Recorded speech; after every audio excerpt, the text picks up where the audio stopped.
আমরা সবাই যারা শুধু বিএনপির নেতা কর্মীরা না, যারা বিএনপি পছন্দ করেন তারাও না,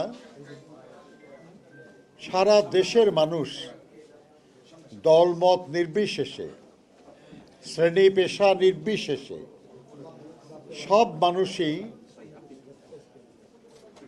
গত 30শে ডিসেম্বর দেশনেত্রী বেগম খালেদা জিয়ার মৃত্যুতে শোকার্ত হয়েছেন।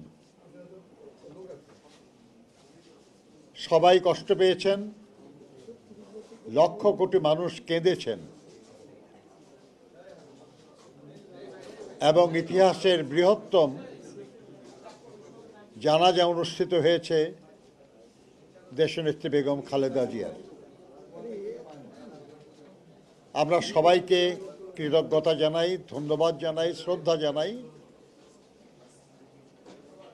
এবং এই থেকে সব রাজনৈতিক নেতাকর্মীকে শিক্ষা নেওয়ার আহ্বান জানাই যে মানুষকে ভালোবাসলে মানুষ ভালোবাসে,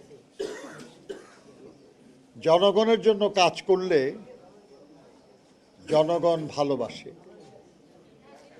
দেশের জন্য কাজ করলে দেশের মানুষ ভালোবাসে।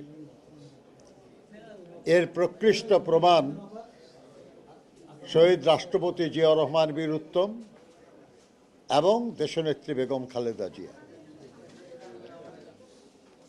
বাংলাদেশের ইতিহাসে বহু রাজনীতিবিদের আবির্ভাব হয়েছে। উনি যে পদে অধিষ্ঠিত ছিলেন, এরকম বহু রাজনৈতিক দলের এরকম পদে আরো বহু নেতা অধিষ্ঠিত হয়েছে। উনি প্রধানমন্ত্রী ছিলেন, বাংলাদেশে অনেক প্রধানমন্ত্রী ছিল, কিন্তু তার মতো মর্যাদা নিয়ে কেউ যেতে পারল না।